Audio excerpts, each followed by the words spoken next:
बिस्मिल्लाहिर्रहमानिर्रहीम। अस्सलाम वालेकुम दोस्तों, आप देख रहे हैं एमपीडब्ल्यू टीवी। मेरा नाम मोहम्मद वारिस है। मुस्लिम दुनिया के जहां दिन बहुत ही ज़्यादा ख़राब चल रहे हैं, तमाम कुफ़ार क़ुव्वतें यकलख्त होकर इन पर टूट चुकी हैं और इनको ख़त्म करने के दर पे हैं, वहीं पर मुसलमान ममालिक के अपने अंदर से कुछ ऐसे वाक़यात रूनुमा हो रहे हैं जो कि दिल दहला देने वाले हैं और मुसलमान ममालिक को इनसे बहुत ज़्यादा नुकसान भी हो रहा है।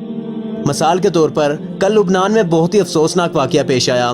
लुबनान के दारुल हुकूमत बैरूत में मुतअद्दिद तबाहकुन ज़ोरदार धमाके हुए, जिनके नतीजे में 4000 से ज़्यादा अफराद ज़ख्मी हो गए और सैकड़ों इमारतें मुकम्मल या जुज़वी तौर पर तबाह हो गईं। अब तक हुकाम ने 78 अफराद की हलाकत की तस्दीक की है, लेकिन हलाकतों की तादाद में इजाफे का खदशा है। ऐनी शाहिदीन के मुताबिक ये धमाका बैरूत के शुमाल में 20 किलोमीटर दूर वाक़या बंदरगाह के इलाके में वाक़या गोला बारूद के गोदाम में हुआ।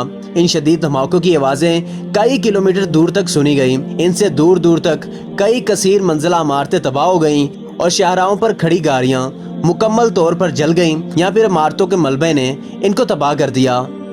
फौरी तौर पर धमाकों की वजह मालूम नहीं हो सकी।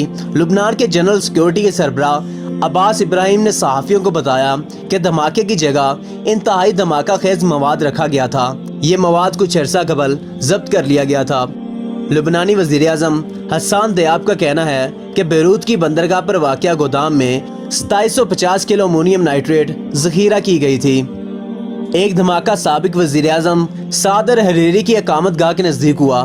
लुबनान के एक मकामी टीवी स्टेशन MTV की रिपोर्ट के मुताबिक बैरूत की बंदरगाह पर वाक़या एक गोदाम में पहला वाक़या हुआ था।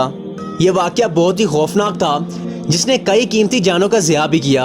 एक सहाफ़ी के मुताबिक इस वाक़ये ने 2005 की याद ताज़ा कर दी। 2005 में भी इसी तरह के धमाके इसराइल लिबनान में करता रहा और शहर के शहर तबाह कर देता था। 2005 में होने वाली लुबनान इसराइल जंग को आखिर कौन भुला सकता है, क्योंकि ये एक इंसानियत सोज वाक़या था। बहुत से लोग इस वाक़ये की वजह गोदाम की फैक्ट्री को करार दे रहे हैं, जबकि दूसरी तरफ बहुत से लोग इस बात को मानने के लिए तैयार नहीं हैं और उनका कहना है कि एक सोची समझी साजिश है। इस वाक़ये के मुतालिक 3 तरह की सोच रखने वाले लोग पाए जाते हैं।